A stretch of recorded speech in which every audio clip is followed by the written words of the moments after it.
कक्षा 9वीं वाले विद्यार्थियों को विज्ञान सब्जेक्ट से आईएमपी प्रश्न बताने वाला हूँ। तो चलो देखते हैं विज्ञान सब्जेक्ट के अध्याय 16 में क्या दिया है। तो अध्याय 16 में दिया है कोयला, पेट्रोलियम एवं पेट्रो रसायन दिया हुआ है। ठीक है, ये भी अध्याय जल्दी खत्म होने वाला है। इसके बाद मैं आप लोगों को पढ़ाऊंगा सामाजिक विज्ञान। ठीक है, वहां से भी आईएमपी प्रश्न आपको दे दूंगा, अच्छे से तैयार कर लेना। देखो पहला प्रश्न क्या है, जीवाश्म ईंधन किसे कहते हैं। तो जीवाश्म ईंधन किसे कहते हैं, तो जीवों एवं वनस्पति के अवशेषों से बने ईंधन को जीवाश्म ईंधन कहते हैं। उदाहरण कोयला, पेट्रोलियम। कोयला पेट्रोलियम बनता कैसे है, तो देखो यहाँ पे बता दिया है कोयला कैसे बनता है। भूगर्भ में उच्च ताप, बहुत ज्यादा ताप होने पर, ठीक है, और दाब पर ऑक्सीजन की अनुपस्थिति में दबे हुए मृत, ठीक है, मतलब नीचे में जो है ना वहां पे ऑक्सीजन नहीं पाया जाता है। अगर किसी चीज को दाब दोगे तो वहां पे ऑक्सीजन रहेगा कि नहीं, तो ऑक्सीजन की अनुपस्थिति में, मतलब जहाँ पे ऑक्सीजन ना हो वहां पे मृत जीव, भाई जीव तो मर ही जाएंगे, जहाँ पे ऑक्सीजन नहीं है वहां पे मर जाएंगे। एवं वनस्पतियों के विघटन से कोयला बनता है। तो इस प्रकार से कोयला बनता है। ठीक है, आगे देखो, किस प्रकार के कोयले में सल्फर की मात्रा सर्वाधिक होती है। तो बिटुमिनस प्रकार के कोयले में सल्फर की मात्रा सर्वाधिक होती है। प्रश्न 1 नंबर के लायक है ये।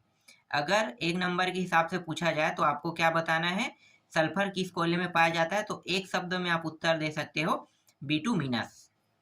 चौथा है, प्लास्टिक का पुनः चक्रण क्यों आवश्यक है, समझाइए। देखो ऐसे ही मैं बता देता हूँ, अगर हम इसका पुनः चक्रण नहीं करेंगे तो प्रदूषण बढ़ते जाएगा और एक समय ऐसा आएगा कि जो मिट्टी है ना जिसपे हम अभी पौधे लगाते हैं, ठीक है, अपने लिए खाद्यान्न उत्पादन करते हैं, तो ये सब चीज क्या हो जाएगा, धीरे धीरे इन्हीं कचरों से भर जाएगा, पॉलीथीन के कचरों से भर जाएगा। और भर जाएगा तो क्या होगा भाई, हम कोई भी पेड़ पौधा नहीं लगा सकते, नहीं वो उपज पाएगा। ठीक है, तो इसलिए क्या है कि इसका पुनर्चक्रण आवश्यक है और इन्हीं का पुनर्चक्रण कर करके हम क्या कर सकते हैं, इसे दोबारा प्लास्टिक को उपयोग कर सकते हैं। इसीलिए ये आवश्यक है, ठीक है, कि पुनर्चक्रण आवश्यक है। चलो आगे देखते हैं। ये प्रश्न का उत्तर तो मैंने बता दिया ना, फिर भी मैं इसका उत्तर दिखा देता हूँ। इसका उत्तर देखो यहाँ पे दूसरे तरीके से अपने शब्दों में लिखना ज्यादा अच्छा है, जैसे मैंने बताया वैसे ही आप इसका उत्तर लिख सकते हो। इसके बाद देखो, पेट्रोलियम क्या है। पेट्रोलियम क्या है भाई, पेट्रोलियम एक जीवाश्म है। 1 नंबर का प्रश्न है ये, पेट्रोलियम क्या है पूछेगा तो पेट्रोलियम क्या है, जीवाश्म है। ठीक है, आगे इससे प्राप्त क्या होता है, तो तेल प्राप्त होता है, और ये तेल जो है गहरे रंग का तथा विशिष्ट गंध वाला द्रव है। ठीक है, चलो आगे देखो, प्रभाजी आसवन किसे कहते हैं। उत्तर क्या लिखोगे, 2 या अधिक मिश्रण वाले द्रव जिनके क्वथनांकों में अंतर कम होता है को पृथक करने की विधि को प्रभाजी आसवन कहते हैं। ठीक है, किसको कहते हैं, देखो स्पष्ट कर दिया यहाँ पे, 2 या 2 से अधिक मिश्रण द्रव जिनके क्वथनांक में अंतर कम होता है। मतलब अगर मान लो पानी का क्वथनांक कितना होता है, 100, और उसके आसपास के 100, 99, 98 वाला क्वथनांक ले लेते हैं, अंतर मतलब कम हो जाएगा, ठीक है, 98 वाले लेते हैं, तो इसको पृथक करने की विधि को प्रभाजी आसवन कहते हैं। दूसरा है, पेट्रोलियम का प्रभाजी आसवन क्यों आवश्यक है। प्रभाजक स्तंभ में ऊपर की ओर कौन सी गैस प्राप्त होती है। उत्तर क्या बताना है, एलपीजी। देखो प्रभाजी आसवन जो होता है वो क्या होता है, पहले आपको उसका उत्तर देना है ना। तो देखो, पेट्रोलियम दैनिक जीवन में उपयोगी कई हाइड्रोकार्बन का मिश्रण है तथा इन्हें साधारण विधि से पृथक करना कठिन होता है। पेट्रोलियम का प्रभाजी आसवन आवश्यक है। ठीक है, तो पृथक करने की विधि को ही क्या कहते हैं, प्रभाजी आसवन कहते हैं। चलो पता चल गया। प्रभाजक स्तंभ के ऊपर की ओर पेट्रोलियम गैस जैसे कि ब्यूटेन, प्रोपेन, जितने भी गैस है ना वो ऊपर में रहता है। पहले गैसों को निकाला जाता है, फिर पेट्रोलियम निकाला जाता है। ये रिफाइन करने का तरीका है। ठीक है, क्योंकि गैस हल्का रहता है और द्रव जो है वो क्या आता है, वजन रहता है ना, इसलिए पानी वाला जो लिक्विड वाला जो तरल चीज है वो नीचे रहेगा, ऊपर में गैस रहेगा। यही चीज यहाँ पे बताया है। आगे देखते हैं, पेट्रोलियम का रासायनिक सूत्र क्यों नहीं होता है। क्यों नहीं होता है, क्योंकि हाइड्रोकार्बन का मिश्रण, एक सेकंड, यहाँ पे क्या है, पेट्रोलियम एक निश्चित रासायनिक सूत्र नहीं होता है, क्योंकि यह कई हाइड्रोकार्बन का मिश्रण होता है। बहुत सारे हाइड्रोकार्बन का मिश्रण होने के कारण पेट्रोलियम का रासायनिक सूत्र नहीं होता है। 1 नंबर के प्रश्न के लायक ये भी है।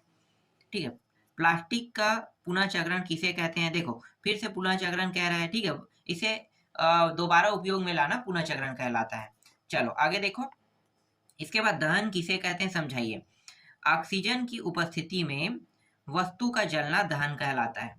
अगर ऑक्सीजन ही ना हो तो क्या वस्तु जल सकता है? देखो कहने के लिए अगर कहा जाए तो ऑक्सीजन की अनुपस्थिति में भी जल सकता है। जैसे कि कुछ ज्वलनशील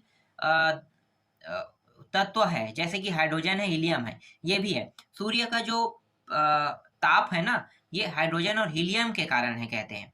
तो वहां पे ऑक्सीजन है कि नहीं पता नहीं, लेकिन हाइड्रोजन हीलियम से बना है, इसलिए वहां पे हमेशा आग जलते रहता है। तो ऐसा नहीं कहा जा सकता, लेकिन हमारे जो पृथ्वी है ना, इसमें ऑक्सीजन मुख्य रूप से, ठीक है, किसी चीज को जलाने के लिए ऑक्सीजन की आवश्यकता होती है। तो पृथ्वी के हिसाब से ये सही कह रहा है। चलो आगे पढ़ते हैं। देखो, ऑक्सीजन की उपस्थिति में वस्तु का जलना दहन कहलाता है। दहन की प्रक्रिया में ऊष्मा निकलती है, अतः यह एक ऊष्माक्षेपी अभिक्रिया है। जैसे उदाहरण में कोयला ऑक्सीजन की उपस्थिति में दहन कर कार्बन डाइऑक्साइड तथा ऊष्मा उत्पन्न करती है। और यहाँ पे देखो इस तरह से कार्बन प्लस ऑक्सीजन दोनों को एक साथ अगर क्रिया कराया जाए तो कार्बन डाइऑक्साइड प्राप्त होता है और ऊष्मा बाहर निकलता है। इसके बाद दीर्घोत्तरीय प्रश्न देखो, कोयले के विभिन्न प्रकारों को विस्तार पूर्वक लिखिए। तो विभिन्न प्रकारों को विस्तार पूर्वक लिखना है, तो इसमें कुछ खास नहीं है यहाँ पे जानकारी। ठीक है, इसमें आपको क्या लिखना है कि कोयला जो है हमें भूपर्पटी में जमीन के अंदर मिलता है। भूपर्पटी मतलब जमीन के अंदर हमें मिलता है। ठीक है, बस इतना लिख दोगे। उसके बाद क्या है, सीधा जो प्रकार है उसको लिखना है। जैसे कि पीट प्रकार है, लिग्नाइट है, बिटुमिनस है। ठीक है, पीट प्रकार में जो कार्बन का मात्रा है वो 25 से 35% होता है। ठीक है, इसका उपयोग अधिकतम ईंधन के रूप में किया जाता है, ये वाला कोयला का। फिर यहाँ पे लिग्नाइट है, लिग्नाइट में कार्बन का जो मात्रा है वो 35 से 45% होता है और इसका उपयोग विद्युत उत्पादन में किया जाता है। बिटुमिनस जो प्रकार के कोयला है, इसमें 45 से 85% कार्बन पाया जाता है, सर्वाधिक कार्बन इसी में पाया जाता है। ठीक है, और इसका उपयोग किस में करते हैं, और इसका जो उपयोग है मुख्यतः तापी और सीमेंट संयंत्रों में किया जाता है। ठीक है, बड़े बड़े संयंत्रों में किया जाता है, जैसे कि यहाँ पे बताया गया है। देखो, तापी और सीमेंट संयंत्रों में, पेपर कारखानों में, इन सभी जगहों में उपयोग किया जाता है। और चौथा है एंथ्रेसाइड। ठीक है, एंथ्रेसाइड कोयला जो है, इसमें जो कार्बन की मात्रा है वो 85% से अधिक होता है। मतलब सबसे ज्यादा एंथ्रेसाइड में पाया जाता है। देखो, सबसे कम पीट में पाया जाता है कार्बन और सबसे अधिक एंथ्रेसाइड में पाया जाता है। ठीक है, कितना पाया जाता है, 85%। और इसका उपयोग किस लिए किया जाता है, तो इसका उपयोग देख लेते हैं, घरेलू ईंधन के रूप में किया जाता है। ठीक है, चलो आगे देखते हैं। अब यहाँ पे देखो, रिफाइन करता है तो कैसे रिफाइन किया जाता है। सबसे पहले नीचे से देखते हैं, यहाँ से। ठीक है, ईंधन तेल यहाँ से प्राप्त होता है। फिर ये वाला जो हिस्सा है, ये मशीनों में स्नेहक तेल, मोमबत्ती, ग्रीस एवं जूता पॉलिश, ये सब चीज ये वाले लेवल से प्राप्त होता है। ये 500 सेल्सियस जब तापमान होता है तो स्नेहक तेल और मोम बस प्राप्त होता है यहाँ से। फिर 340 तापमान कम होते जा रहा है, जितना ऊपर जाएगा उतना तापमान कम होते जाएगा। गैस तेल प्राप्त होगा यहाँ पे। ठीक है, जैसे कि डीजल। फिर यहाँ पे कैरोसिन प्राप्त होगा 250 सेल्सियस में, कैरोसिन। फिर यहाँ पे देखो 170 सेल्सियस में नैप्था प्राप्त होगा। फिर 65 सेल्सियस में पेट्रोल प्राप्त होता है। ठीक है, जिसे गैसोलीन बोलते हैं या पेट्रोलियम बोलते हैं ना, पेट्रोल। इसके बाद अंतिम में पेट्रोलियम गैस प्राप्त होगा। ठीक है, सबसे ऊपरी में।